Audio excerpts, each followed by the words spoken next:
And also, I think that's probably a good cultural change too, because when I was practicing, it was very much like, I'm not calling a doc and asking their permission to do this, because our system's very autonomous. Like, we don't really have to call in for a lot of things. We have very good protocols, a very wide practice. And, you know, you hear like, oh, in California, they got to call in to give every single medication. We're like, we're not going to do that. Like, we don't have to call in. But as a PA in the ER, we see so much volume. I quickly learned like which patients I am willing to be autonomous on and which ones I'm not willing to be autonomous on. So even at my level now, it's still very similar to being a paramedic, but I know there's certain patients I'm very comfortable seeing and discharging. They don't need to see an ER physician, but there's certain patients I know I'm going to involve an ER physician because they're 80 and they have chest pain or whatever it is. You know, they're not somebody that I want to carry the coffin alone, so to speak, you know. So I think that's a good cultural shift, though, to involve medical direction more often, and it's good you guys have easier access to that. So when you call now, no matter when it is, you have someone that has EMS background that's at the hospital. It may or may not be at the hospital. They may be at home. They're just on call. But it'll be one of our physician advisors on call for that day and night. Regardless of hospital system. Regardless of hospital system. So it'll be one of our team. Dr. Kash is one of them. And so familiarity, right? So that's easier. Somebody you know, they know us. They may be more comfortable because they recognize the face and the name or whatever. They have access to medical records, whether they're at home or not. Dr. Kash could probably speak more to this too. But they're always available. That's the nice part. And it's one of our physician advisors. So it's a feature on our cell phones that the officer carries, and we can dial them up anytime. Yeah, that's awesome.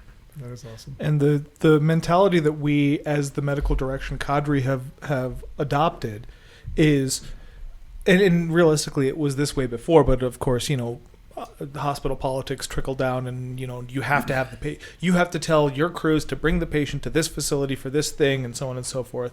And now that we have a subspecialty recognized under the American Board of Emergency Medicine, we have now gotten the power to fight back and say, I don't care what you want for the hospital system, because this is what's best for the patient. We have these resources available at this facility, and what you're telling us to do, because we're affiliated with you and not that hospital system, despite the fact that we're providing oversight for an agency that services the entire city, county, whatever, you're telling us to bypass a facility that has the ability to provide care for this patient in order for us to bring the patient to your facility because you want that payout, whether or not that's the actual motivation, but that's just kind of the, you know.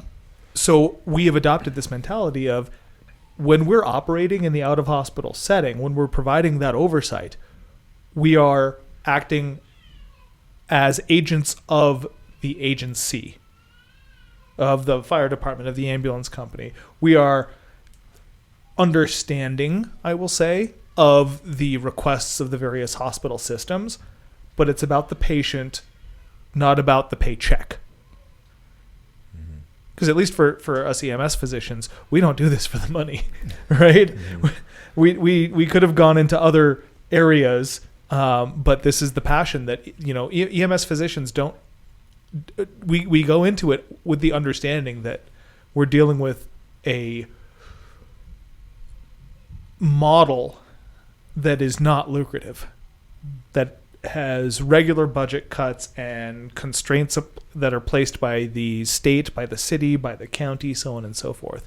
We do it because it's the mission as opposed to anything else. Yeah, that's good to know. Is there anything that we could do better on the hospital side when you guys bring in patients? I know I've at least seen Jason and John sometimes in the ER. Are we listening well enough when you bring in critical patients? Are there things we could be doing better? Do you guys have any like specific feedback, at least from the ER side, when you bring in patients? In my experience, it's better than it ever has been. You know, there's the different wording for, you know, people. It's like, hey, everybody quiet, like quiet on the set, that type of thing. For most of the hospitals, every now and then we'll come across a situation where there's just chaos going on because there's so many people in the room. So you just try to kind of come in and have that kind of commanding presence where you're like, all right, guys, everybody, it's time. Right. But for the most part, that's gotten so much better than it used to be.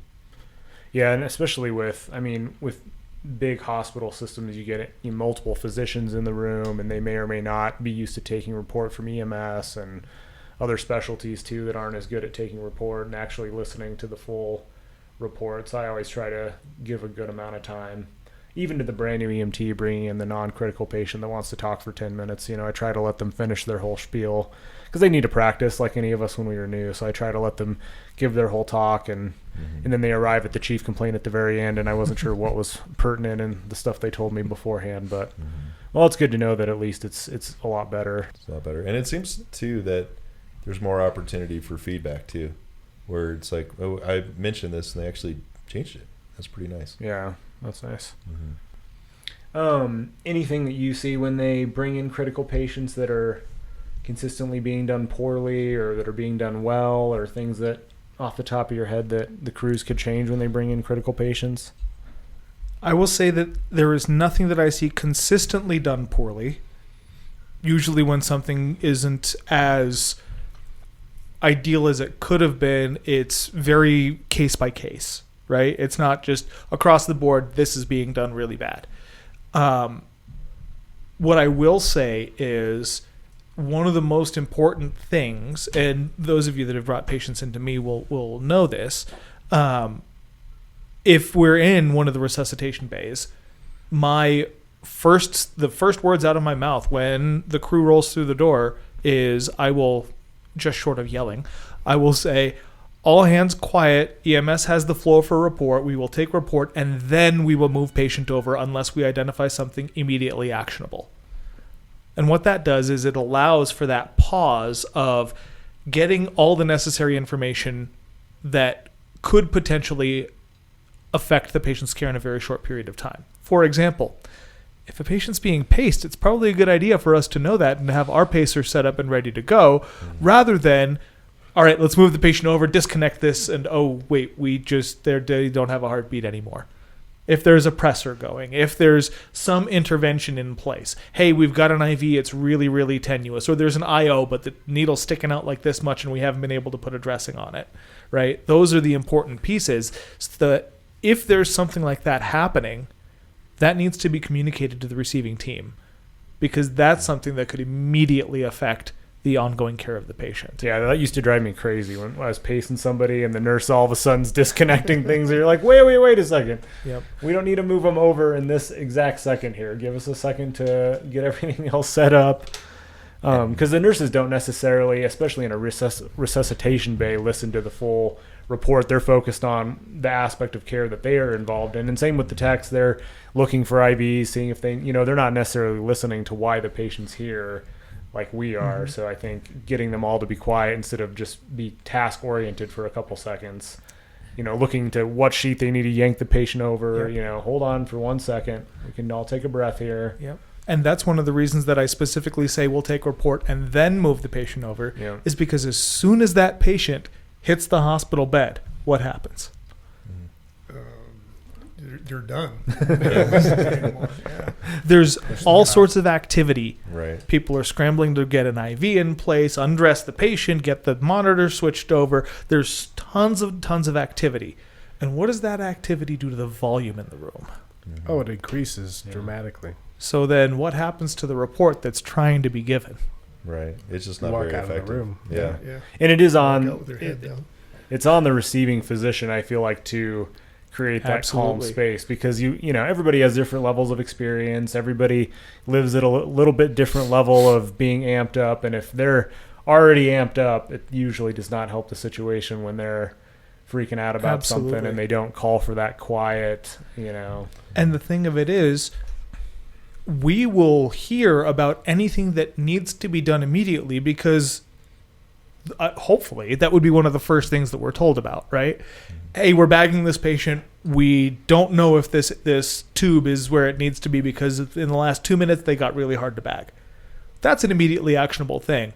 And then my response is, great, hang out for just a moment. Let's get the patient moved over. Let's get the airway secured, and then we'll take report. Like for me personally, I'm always very clear about when I'm going to take report, so the crew knows, don't leave until you've actually told us what's going on, right? But I make it very, very intentional of, And to the point where sometimes I have stood in between the ambulance stretcher and the hospital bed, because then I'm the barrier to that patient moving over. And I've had nurses get upset with me. You're creating a delay in patient care. No, I'm not. Where's the delay? Well, we need them on the monitor. They're on a monitor. Right. I was watching the monitor. I was watching the blood pressure cuff cycle. Well, they need an IV. They have an IV. The fluids are running into the patient right now. What delay? Yeah. Like, the patient is stable enough for us to hear what's going on so that we know what next steps to take. Yeah. But the onus is then on those of you in the field to optimize that patient so that we have that moment of time to pause for you to tell us what it is that you've done, what drugs you've given, so on and so forth. Mm-hmm. And then we know the next steps to take. Yeah. But sometimes the bed move, ambulance stretcher gets pushed up against the bed, the nurse and the tech are reaching over, and in my mind I'm going, wow, you guys are going to be in that position for a moment, even though I said we're going to be here for a moment. So I'm like, all right, well, hope your back's got a couple more hours left in it. So are you for your report from EMS, you're looking for 45 seconds to a minute long, or Realistically, 2 separate reports. In my mind, this is very, again, I'm an N of 1, right? I'm just one physician that has a vision of how things should be. I'm looking for realistically 15 to 30 seconds of the most critical information. Patient was, involved in a rollover. They were ejected from the vehicle, decreased mental status. We intubated them for airway protection. Their blood pressure was dropping. There's no massive hemorrhage. And they never arrested. They were never hypoxemic. We've got good oxygen. Okay, move the patient over, initial stabilization. And then, all right, how fast were they going? What, the next. All the details. Exactly. Mm-hmm. The details can come later. Mm-hmm. What I need to know is what's the most actionable information right now? The things that are going to deleteriously affect this patient in the next 5 minutes. Mm-hmm. Because in that first 5 minutes, we can figure out most of what we need to do. And then we get into the details to help us guide the rest of the care. Yeah, and one mistake I see the newer people make is not leading with the chief complaint too for the non-critical trauma patients. It's what did they actually call for? Like, I know you guys made it a stroke alert or whatever it ends up being, or sepsis alert. But what did they actually call for initially? Just helps me put everything else that they tell me in the right context. Because some people lead with, hey, this is so-and-so, they're 80, they have this history, that history, but like, well, I don't know what they called for, so I don't know how much of this history is pertinent.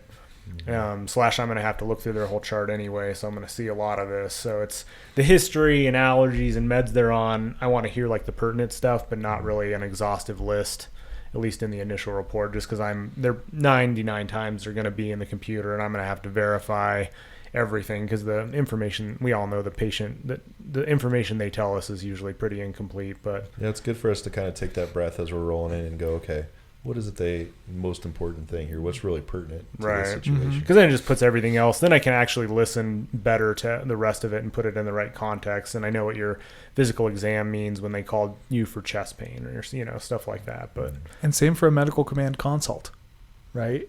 Because if you're calling one of us, and let's say it's the middle of the night and we don't happen to be working a night shift, because that happens from time to time, and we're getting woken up from a dead sleep, which, again, if you need us, you need us, and that's why we're doing what we do. We're happy to take that call. But at 3 a.m. when we were just asleep, it's really helpful for, hey, I'm calling you for X, right? I have a patient who's maybe an AFib, but maybe SVT, and I'm calling you because I need to figure out what to do about this rhythm. Mm-hmm. I have a patient who wants to refuse care. I have, that bottom line up front, the bluff, right? And then that helps us figure out what we need to be listening for in your report and identifying up front what information is actually relevant and needs to be integrated into our plan, and what might be, I don't want to say extraneous, but what might be extra information that may not necessarily affect our decision making. And we're doing the same thing when we are waking up consultants at 2 a.m. too. Like, when I was new, I would give them, this whole long spiel, and like they just want to know, what's the question for me on this patient? Do I need to come in to see them right now? Can this wait till the morning? Like that kind of stuff. So it's helped me be more concise too, consulting specialists for the exact same reasons. Like they're getting woken up half the time. And do you have that ability from your home to see what the rhythm is, to see what they're looking at on the monitor? If they send me a picture of it via the Also app that take we a pic. use. Or the app.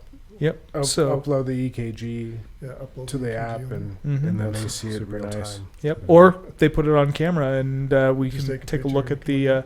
No, if they activate the video, then we can look at the Oh. monitor and see in real time as good as the connection is or whatever. But yeah, it's It's amazing. technology's come a long It's way. changed a lot, huh? Which, I mean, that kind of brings me back to a previous point we were talking about. When you were still working in the field, what was the mindset about contacting medical command? Well, to call med control, we really didn't like calling med control because we just felt like we do it ourselves. But like I said, it was a liberty to know that if you got in a jam, you could call them. And Okay. ask them. But for the most part, it's like, no, we have our protocols. We know what to do. We do it, 'cause So we it have wasn't seen as a protocols. sign of weakness? No, I don't think it was. Yeah.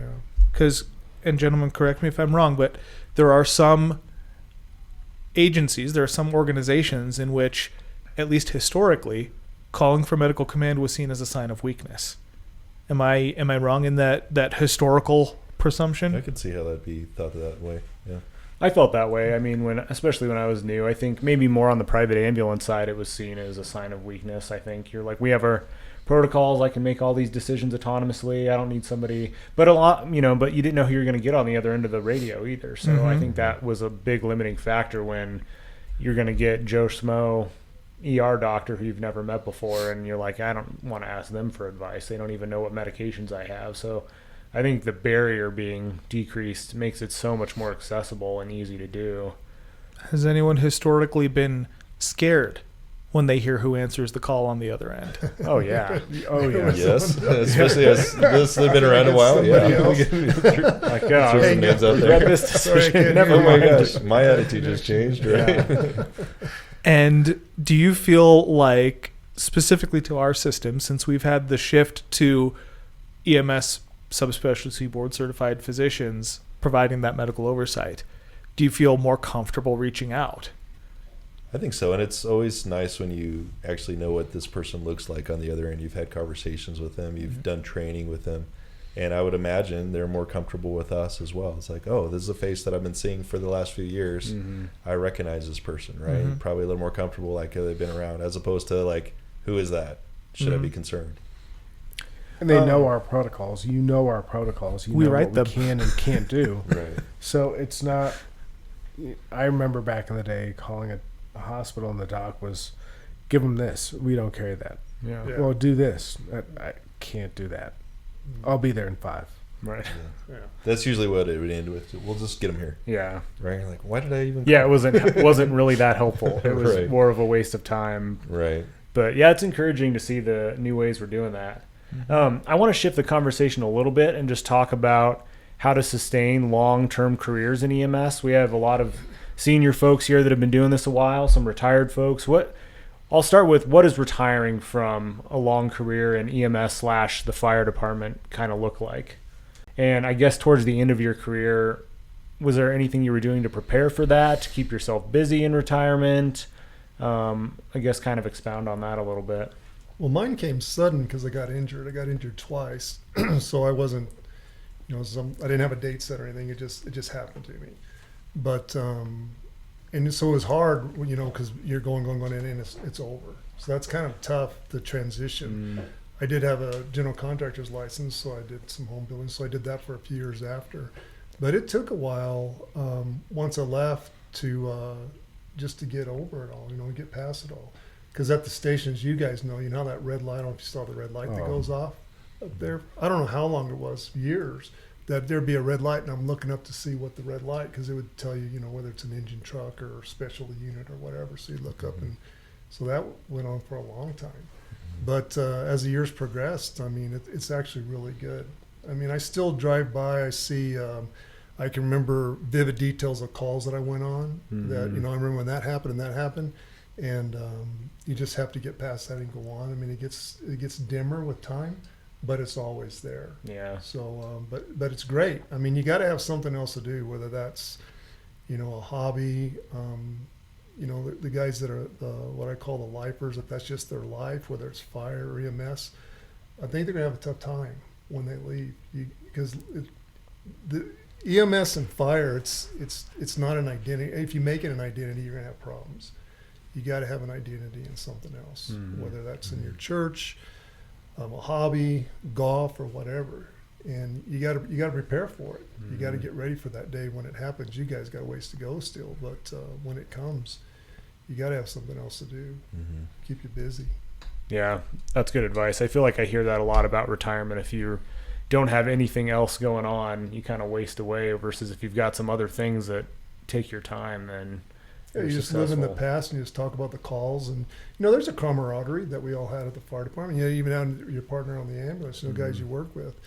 That's gone.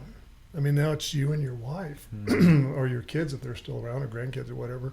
But that camaraderie is not there anymore, and that's kind of a tough thing to get past. You know, I still got the guys that I worked with at the station that we still talk to every now and then. We text back and forth. We go to a baseball game once in a while. We go play golf once in a while, but not as much. As time goes on, we don't even. It's been a few years since I've even seen those guys. Right. So you got to have something else. Yeah.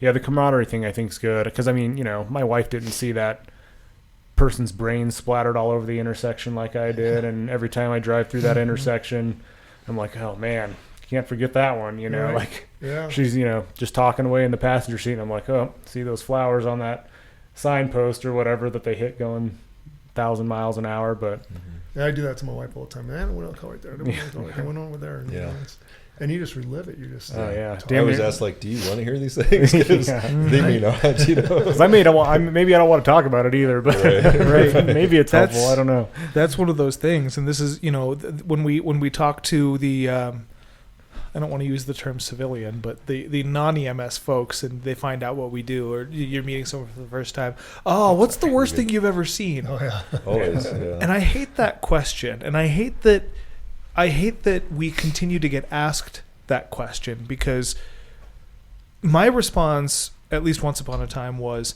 what do you mean by worst thing that I've ever seen? Worst thing that fundamentally changed who I am as a human being, or worst thing that completely altered the course of someone else's life? And either way, you're not prepared to hear the answer to this question, just so you know. Yeah, that's the question you might want to hear the answer to. Yeah. Just the other day I was golfing with a guy, and he says, man, I bet you've seen some things, you know, and I just said, yep. Yeah. And just change the subject, you know. Things that people shouldn't see. My go-to is like, you name it, I've seen it, and then I don't answer any further. There was a paramedic I worked with. She works in the ER at one of our hospitals now, but she said that she went to get a massage, and the massage therapist led the massage off with like, hey, what's the worst thing you've ever seen? She's like, it was the worst massage I've ever had in my life. I'm just recounting the horrible tragedies instead of relaxing. I was like, yeah, it does sound terrible. It's like a therapy session as opposed to a massage. Because and the thing of it is, regardless of whether or not we tell the story, when we get asked that question, we relive those stories. So whether that other person realizes it or not, they're forcing us to go back to some of those most difficult, potentially, times of our lives, those most difficult conversations.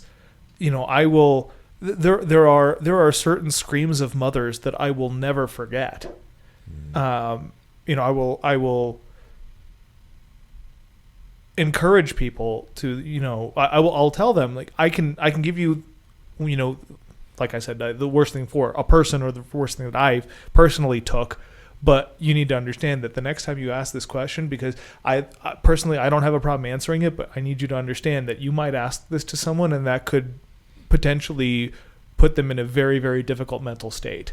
So please be careful about asking that question to anyone else in this field. Yeah.